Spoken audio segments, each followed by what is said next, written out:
மறுகொழுந்து மங்கை. அத்தியாயம் 32. புதிய மரபு. காஞ்சி அரண்மனையில் இருந்து சித்திரமாயனும் மகாராணியும் தப்பி ஓடிவிட்டனர் என்பதை அறிந்த மக்கள் மிகுந்த உற்சாகமடைந்தனர். பல்லவ நாட்டை பிடித்திருந்த வியாதி விலகிவிட்டதாக எண்ணி நிம்மதியடைந்தனர். ஆனால் அதே சமயம் பல்லவ சிம்மாசனம் காலியாக இருந்ததை உணர்ந்தபோது மக்கள் குழம்பினார்கள். 1.25 நூற்றாண்டுகளுக்கு மேலாக பல்லவ சிம்மாசனத்தை அலங்கரித்த சிம்ம விஷ்ணு பல்லவருடைய சந்ததி சித்திரமாயனுடன் முடிவடைந்துவிட்டது. இனி சிம்மாசனத்தில் அமர யாருக்கு அருகதை? சித்திரமாயனுக்கு ஒரு சகோதரன் இருந்திருந்தால் அவனை அரியணையில் ஏற்றியிருக்கலாம். இனி அந்த வம்சத்தில் அரசாள யாரும் இல்லை என்ற நிலை வந்தபோது மக்கள் மனதில் குழப்பம் எழுந்தது. நகர பிரமுகர்களும் மற்ற தலைவர்களும் அது பற்றியே 3 நாட்களாக யோகி ருத்ர பரமாச்சாரியாரின் ஆசிரமத்தில் கூடி ஆலோசித்தனர். பரமாச்சாரியாரின் ஆசிரமம் போராட்டத்தின் மையமாக விளங்க தொடங்கியதிலிருந்து எல்லா தலைவர்களும் அங்கே கூடி பேசத் தொடங்கிவிட்டனர். ஆசிரமத்தின் பெரிய தோட்டத்தில் ரதங்களும் பல்லக்குகளும் குதிரைகளும் வருவதும் போவதுமாக இருந்தன. அவ்வளவு அமளியிலும் ஆசிரமத்தின் மத்திய கட்டடத்தில் ருத்ர பரமாச்சாரியும் சீடர்களும் எதை பற்றியும் கவலைப்பட்டு கொள்ளாமல் தங்கள் யோக சாதனையில் ஈடுபட்டிருந்தனர். சீடர்கள் யோகம் பயிலாத வேளைகளில் கலவரத்தின் போது காயமடைந்து அங்கே கொண்டு வரப்பட்டிருந்தவர்களுக்கு பணிவிடை செய்வதில் ஈடுபட்டிருந்தனர். மற்ற வேளைகளில் வெளியே தோட்டத்தில் வந்து நின்று கொண்டு அங்கு வருவோரையும் போவோரையும் வேடிக்கை பார்த்து கொண்டிருந்தனர். ஆசிரமத்துக்குள் அமைதி நிலவி கொண்டிருந்த அதே வேளையில் அந்த கட்டடத்தை அடுத்த பகுதியில் பலர் நிம்மதி இழந்து நாட்டு பிரச்சினைகளை சுமந்து தவித்து கொண்டிருந்தனர். மகாராணியால் புதிதாக நியமிக்கப்பட்டிருந்த பல துறைகளின் தலைவர்கள் தப்பி ஓடிவிட்டனர். பிடிபட்டவர்களை வெறிகொண்ட மக்கள் கொலை செய்துவிட்டனர். ஆகவே காஞ்சி நகர் ஆள் அறவற்று அனாதையாக கிடந்தது. தற்காலிகமாக காஞ்சியின் பாதுகாப்பு பொறுப்பை இரண்யவர்மர் ஏற்றிருந்தார். கிளர்ந்து எழுந்த காஞ்சி மக்களை அமைதிப்படுத்துவதுதான் பெரும்பாடாகிவிட்டது. மக்களுக்கு யார் மீதெல்லாம் வெறுப்பும் பொறாமையும் ஏற்பட்டிருந்ததோ அவர்களை எல்லாம் கொல்லத் தொடங்கிவிட்டனர். 2 நாட்களுக்கு காஞ்சி நகரில் மக்கள் காட்டு மிராண்டிகளைப் போல கொலை வெறி பிடித்து அலைந்தனர். அவர்களை அடக்கி காஞ்சியில் அமைதியை நிலைநாட்டுவதுதான் இரண்யவர்மருக்கு பெரும் பிரச்சனையாக இருந்தது. இந்த சூழ்நிலையை பயன்படுத்தி கொண்டு சமூக விரோதிகள் கொடுமை இழைக்க தொடங்கினர். இரண்யவர்மர் 3 நாட்களில் எல்லாவற்றையும் ஒடுக்கினார். பிடிப்பட்ட சமூக விரோதிகளை முச்சந்தியில் கழுவேற்றினார். காஞ்சி நகரில் 4ஆம் நாள் காலையிலிருந்து அமைதி நிலவ தொடங்கியது. அன்றைய பிரச்சனை பல்லவ சிம்மாசனம் காலியாக இருந்ததுதான். அரியணைக்கு வழி வம்சாவழிப்படி தூய்மை குன்றாமல் பிறந்தவராக அமைய வேண்டுமே என்ற கவலை தலைவர்களுக்கு ஏற்பட்டிருந்தது. மக்களுக்கு பாரம்பரியத்தில் அசைக்க முடியாத நம்பிக்கையும் பிடிமானமும் இருந்தது. தலைவர்கள் தங்கள் இஷ்டப்படி யாரையாவது சக்கரவர்த்தியாக ஏற்றுக்கொண்டு விட்டால் அதை மக்கள் ஏற்க மாட்டார்கள். அரச குலத்தை சாராத சாதாரண குலத்தில் பிறந்த மேகலா சின்ன ராணியாக இருந்ததையே மக்கள் விரும்பவில்லை. பல்லவ சாம்ராஜ்யத்தின் சக்கரவர்த்தியாக இருப்பவர் அரச குலத்தில் வேறு இரத்த கலப்பு இல்லாமல் உதித்தவராக இருக்க வேண்டும் என்பதில் மக்களுக்கு மிகுந்த அக்கறை இருந்தது. சித்திரமாயனோடு ஒரு வம்சத்தின் தொடர்ச்சி முற்று பெற்றுவிட்டது. இனி யாரை சக்கரவர்த்தியாக்குவது? இந்த கேள்விதான் காஞ்சி நகரில் ஒவ்வொருவர் வாயிலிருந்தும் வந்து கொண்டிருந்தது. இதற்கு விடை கிடைக்காமல் தான் தலைவர்கள் பரமாச்சாரியாரின் ஆசிரமத்தில் கூடி 3 தினங்களாக ஒரு முடிவுக்கும் வர முடியாமல் குமைந்து கொண்டிருந்தனர். இரண்யவர்மரை சக்கரவர்த்தியாக முடிசூடும்படி தரணி கொண்ட போசரும் வேறு சில தலைவர்களும் வேண்டினர். நீங்கள் களப்பற்ற ராஜ வம்சத்தை சேர்ந்தவர்கள், இறந்து போன சக்கரவர்த்தியின் தாயாதி கிளையை சேர்ந்தவர்கள், சில போர்க்களங்களில் படைக்கு தலைமை தாங்கியும் சென்றிருக்கிறீர்கள். உங்கள் குடும்பத்தின் மீது காஞ்சி மக்கள் மிகுந்த மரியாதையும் வைத்திருக்கிறார்கள். நீங்கள் அரியணை ஏறி ஆட்சி பொறுப்பை ஏற்பது பொருத்தமாகவே இருக்கும் என்றார் தரணி கொண்ட போசர். நான் தாயாதி கிளையை சேர்ந்தவன் என்ற ஒரு காரணத்துக்காகவே மறுக்கிறேன். இப்போது நான் அரியணை ஏறினால் நான் சதி செய்து அரியணையில் ஏறிவிட்டதாகவே மக்கள் பிறகு நினைப்பார்கள். என்னை போல அரச பரம்பரையை சார்ந்தவர்கள் பலர் இருக்கிறார்களே, அவர்களில் யாராவது முடிசூடட்டும் என்று கூறி இரண்யவர்மர் மறுத்துவிட்டார். நாட்டை ஆள வேறு பொருத்தமான நபரை தேர்ந்தெடுப்பதில் நகர பிரமுகர்கள் தீவிரமாக ஈடுபட்டிருந்தனர். இரண்யவர்மரை தவிர அரச குலத்தை சார்ந்த வேறு யாருமே தகுதி உள்ளவராக தோன்றவில்லை. அரச குடும்பத்தை சார்ந்த பலர் சக்கரவர்த்தியாக விருப்பம் கொண்டு நகர பிரமுகர்களின் அபிமானத்தை பெற போட்டி போட்டனர். இந்த சூழ்நிலையில் உதயச்சந்திரன் மட்டும் எதிலும் தலையிடாமல் ஆசிரமத்து மாடியில் முடங்கி கிடந்தான். அவனுக்கு நேர்ந்த துன்பத்தை யாரால் நிவர்த்திக்க முடியும்? லீனாவின் மறுகொழுந்து செடிகளில் 2 கொண்டு வந்து ஆசிரமத்தில் நட்டான். அந்த செடிகளை பார்த்து பார்த்து பொங்கி எழுதான். சில வேளைகளில் வெறிக்க பார்த்தவாறு பைத்தியக்காரனை போல அமர்ந்திருந்தான். சித்திரமாயன் தப்பிவிட்டது அவனுடைய மனதை மிகவும் பாதித்திருந்தது. அவனுடைய கோபத்துக்கு வடிகால் இல்லை. கோபத்தினால் உள்ளூர வெந்து கொண்டிருந்தான். ராஜன் நம்பூதிரி அவ்வப்போது வந்து ஆறுதல் கூறினான். தேவசோமாவும் கழுபந்தாவும் அவனுக்கு துணையாக ஆசிரமத்திலேயே தங்கி இருந்தனர். டெங்லி அவனை தம்மோடு வந்து விடும்படி அழைத்தார். ஆனால் உதயச்சந்திரன் மறுத்துவிட்டான். 3 நாட்களுக்கு பிறகு அன்றுதான் அவன் ஆசிரமத்து கட்டடத்தை விட்டு வெளியே வந்தான். ஆசிரமத்து தோட்டத்தின் குளுமையும் சூழ்நிலையும் தெம்பளிப்பதாக இருந்தன. அன்று ஆசிரமத்து தோட்டத்தில் காஞ்சி மக்களின் கூட்டம் மொய்த்து கொண்டிருந்தது. நகர பிரமுகர்களும் பல துறைகளை சேர்ந்த தலைவர்களும் குறுநில மன்னர்களும் கைலாசநாதர் கோயிலில் கூடி சன்னதி முன்பாக சக்கரவர்த்தியை தேர்ந்தெடுக்க போகிறார்கள் என்ற செய்தியை அறிந்ததும் ஊர் மக்கள் திரண்டு கைலாசநாதர் கோயிலை நோக்கி செல்லத் தொடங்கினர். காலை உதயமாகி 7:30 நாழிகைகளுக்கு பிறகு ருத்ர பரமாச்சாரியாரின் ஆசிரமத்தில் கூடிய தலைவர்களும் பிரமுகர்களும் தங்கள் தங்கள் வாகனங்களில் கோயிலுக்கு புறப்பட்டார்கள். ஆசிரமத்தின் பிரதான வாயிலில் கூடி நின்ற மக்கள் ஒவ்வொரு வாகனமும் கடந்து சென்றபோது மகிழ்ச்சியால் ஆரவாரம் செய்தார்கள். வாகனங்களில் சென்றவர்கள் யார் யார் என்று மற்றவர்களிடம் கூறி மகிழ்ந்தார்கள். இரண்யவர்மர் தம்முடைய மகன் பல்லவ மல்லனையும் ரதத்தில் அழைத்து சென்றார். அவருடைய ரதம் வாசலை கடந்தபோது பெருத்த ஆரவாரம் எழுந்தது. சிறுவன் பல்லவ மல்லன் உற்சாகத்துடன் கூட்டத்தை நோக்கி கையை ஆட்டிக் கொண்டிருந்தான். தரணி கொண்ட போசர் தம்முடைய ரதத்தில் ராஜன் நம்பூதிரியையும் அழைத்து கொண்டு புறப்பட்டார். ரதத்தில் ஏறப்போன தரணி கொண்ட போசர் ஒரு மரத்தடியில் உதயச்சந்திரன் அமர்ந்து வேடிக்கை பார்த்து கொண்டிருந்ததை கண்டதும் சற்று தயங்கினார்.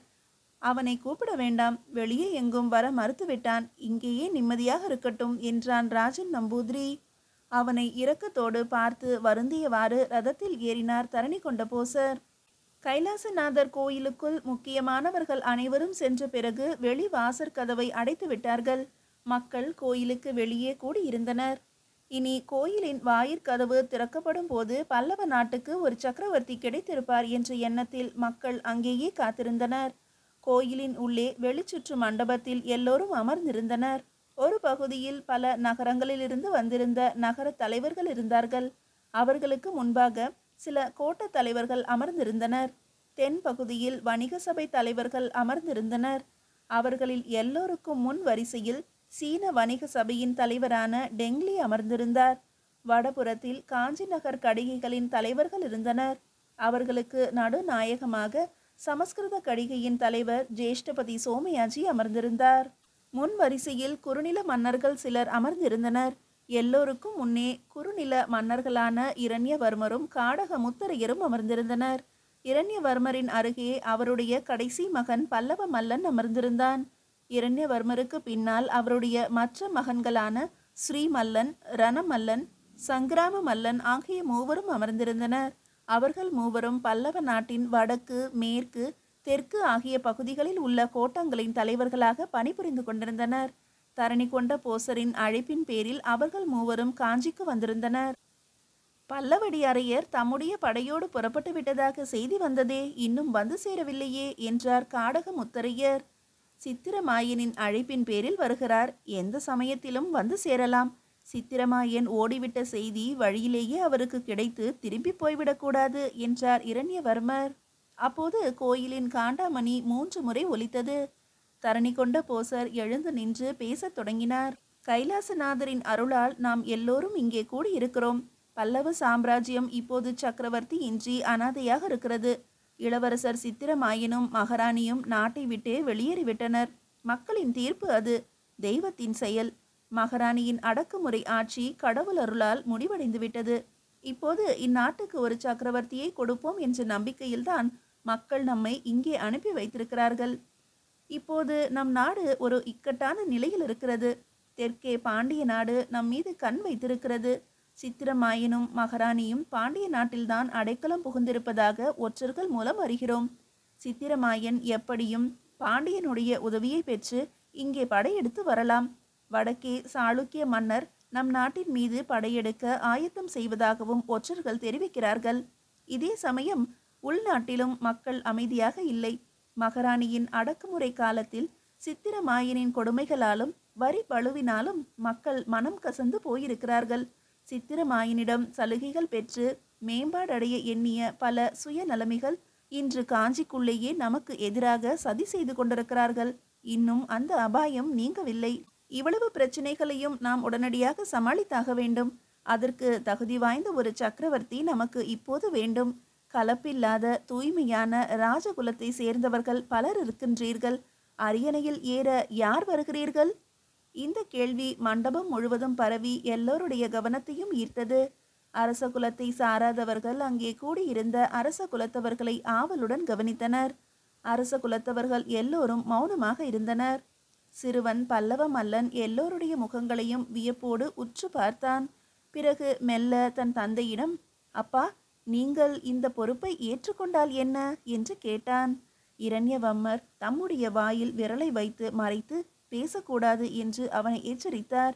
பிறகு குனிந்து அவனுடைய காதில், சக்கரவர்த்தியாக இருப்பது மிகவும் கஷ்டம் அப்பா, நிம்மதியாக இருக்க முடியாது என்றார். யாரும் பேச முன் வராததால் தரணி கொண்ட போசர் சொன்னார், உங்களில் யாரும் முன் வரவில்லை என்றால் கடவுளின் சன்னிதானத்தின் முன்பாக குடவு ஓலை போட்டுத்தான் பார்க்க வேண்டும். கடவுள் முன்னால் ஓலையில் எவருடைய பெயர் வருகிறதோ அவர் முடிசூடியே ஆக வேண்டும்.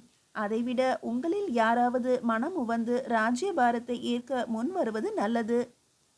எல்லோரும் அரச குலத்தவரை ஆவலோடு பார்த்து கொண்டிருந்தனர். சற்று நேரம் மௌனம் நிலவியது. தரணி கொண்ட போசர் மீண்டும், அரியணையில் யார் ஏறப்போகிறீர்கள் என்று கேட்டார். அப்போது எதிர்பாராத ஒரு சம்பவம் நிகழ்ந்தது. திடீரென்று சிறுவன் பல்லவ மல்லன் எழுந்து நின்று, நான் போவேன் என்றான். அவனுடைய குரல் கணீர் என்று மண்டபம் முழுவதும் எதிரொலித்தது. எல்லோரும் திகைத்தனர். ராஜவம்சத்தை சேர்ந்த சிலருக்கு தாங்கள் சக்கரவர்த்தியாக முடிசூட வேண்டும் என்ற ஆசை இருந்தது. அவர்களில் யாராவது எழுந்து சம்மதம் தெரிவிப்பதற்குள் சிறுவன் எழுந்து அறிவித்துவிட்டது சிலருக்கு சினத்தை மூட்டியது. பல்லவ மல்லன் அறிவித்ததை கண்ட இரண்யவர்மர் ஆ என்று வியப்பினால் கூவினார். அவனுடைய கையை பற்றி இழுத்து அமரச் செய்ய முயன்றார். தரணி கொண்ட போசரின் இதழ்களில் புன்னகை தவழ்ந்தது. இரண்யவர்மரே, தாங்கள் அவனை தடுக்க வேண்டாம். முந்தைய பிறவியில் அவன் விஷ்ணுவை மனமாற பூஜித்ததன் விளைவுதான் இது. அவனுடைய வாயில் தெய்வ வாக்காக வந்திருக்கிறது. இதை நாம் அப்படியே ஏற்றுக்கொள்வோம். கைலாசநாதர் சன்னதியில் எழுந்த வாக்கு இது என்றார். இரண்யவர்மர் பரபரப்புடன் எழுந்து நின்று, தரணி கொண்ட போசரே, இவன் சிறுவன், 12 வயதுதான் ஆகிறது என்றார். அவருடைய குரலில் பதற்றம் தெரிந்தது. அப்போது ஜேஷ்டபதி சோமயாஜி சொன்னார், இங்கு வயது முக்கியமல்ல இரண்யவர்மரே. இங்கு கூடியிருக்கும் ராஜகுல மக்கள் யாருக்கும் இல்லாத துணிவும் விரைவும் இவனுக்கு இருக்கின்றன. நீங்கள் எல்லோரும் தயங்கினீர்கள். இவன் துணிந்து நான் போவேன் என்றானே, இது தெய்வ வாக்குதான். தாங்கள் இதை மறுக்க வேண்டாம் என்றார். இதை கேட்ட மற்ற தலைவர்களும் ஆமோதித்தனர். இரண்யவர்மர் ஏதோ கூற முனைந்தார். அதற்குள் தரணி கொண்ட போசர் குறுக்கிட்டு, பல்லவ மல்லன் பல்லவ ராஜகுலத்தின் சந்ததியில் எவ்வித அப்பழுக்கும் இல்லாதவன். இதுவரை அரசாண்ட சிம்ம விஷ்ணு பல்லவ வம்சத்தை ஸ்தாபித்த சிம்ம விஷ்ணு பல்லவ சக்கரவர்த்தியின் தம்பியான பீமவர்ம பல்லவரின் வழியில் தோன்றியவன். இன்று ஒரு வம்சத்தின் சகாப்தம் முடிவு பெற்று பீமவர்ம வம்சத்தின் சகாப்தம் தொடங்குகிறது. இரண்யவர்மரே, இந்த தெய்வீக ஏற்பாட்டை தாங்கள் ஏற்றுக்கொள்ள வேண்டும் என்றார். இரண்யவர்மர் மீண்டும் ஏதோ மறுத்து கூற எழுந்தார். அதற்குள் ராஜன் நம்பூதிரி எழுந்து நின்று உரத்த குரலில், பல்லவ ராஜகுலத்திலக பல்லவ சக்கரவர்த்தி பல்லவ மல்லன் வாழ்க வாழ்க என்றான். உடனே அவனுடைய குரலை தொடர்ந்து மண்டபமே அதிரும்படி எல்லோருடைய குரலிலும் வாழ்த்தொலி எழுப்பி ஆசீர்வதித்தனர். கைலாசநாதர் கோவிலின் காண்டாமணி ஒலிக்கத் தொடங்கியது. மணியோசை கேட்டதும் வீதியில் கூடியிருந்த மக்களிடையே பரபரப்பு ஏற்பட்டது. சக்கரவர்த்தி கிடைத்து விட்டார் என்பதை புரிந்து கொண்ட மக்கள் தங்களுக்கு சக்கரவர்த்தியாக வருகிறவர் யார் என்பதை பார்க்க கோவில் வாசலை நோக்கி முண்டியடித்து கொண்டு நின்றார்கள். தரணி கொண்ட போசர் அழைத்து வர கழுத்தில் பெரிய மாலை அணிந்தவாறு கோவிலின் முன் மண்டபத்துக்கு வந்த பல்லவ மல்லனை கண்டதும் மக்கள் திகைப்பில் ஆழ்ந்தார்கள். கம்பீர புருஷனை எதிர்பார்த்த இடத்தில் முகத்தில் பால் வடியும் அழகு மிகுந்த சிறுவன் பல்லவ மல்லனை கண்ட கூட்டம் வியப்படைந்து பார்த்து கொண்டிருந்தது. பல்லவ மல்லன் சிரித்தபடியே மக்களை நோக்கி தன்னுடைய வலது கரத்தை ஆட்டினான். மக்கள் உற்சாகம் அடைந்தனர். கூட்டத்தில் இருந்த ஒருவன், பல்லவ சக்கரவர்த்தி பல்லவ மல்லன் வாழ்க என்று குரல் கொடுக்கவே கூட்டம் கைகொட்டி வாழ்த்துளி எழுப்பியது. பல்லவ மல்லனை ஜெயவாரணம் என்ற பட்டத்து யானையில் ஊர்வலமாக அழைத்து சென்றனர். அதே நேரம் குறுநில மன்னர் பல்லவடி அரையர் தம்முடைய சிறு படையுடன் வந்து கொண்டிருந்தார். அவருடைய படையைச் சேர்ந்த வீரன் ஒருவன் அவரை அணுகி ஊர்வலத்தை பற்றிய விவரத்தை கூறினான். பல்லவடி அரையருக்கு உள்ளூர கோபம் மூண்டது. பொறாமை உடலெல்லாம் தகித்தது. இரண்யவர்மரின் மகனுக்கா அரியணை என்று பொறுமினார். அந்த வேளையில் தம்மால் ஏதும் செய்ய இயலாது என்பதை உணர்ந்து முகத்தில் மலர்ச்சியை வலிய வரவழைத்து கொண்டு புது சக்கரவர்த்தியை எதிர்கொண்டு அழைத்து செல்வதற்காக பல்லவ மல்லனை நோக்கி விரைந்தார். எதிரே அரையரை கண்டதும் ஊர்வலத்தை நிறுத்தினார் இரண்யவர்மர்.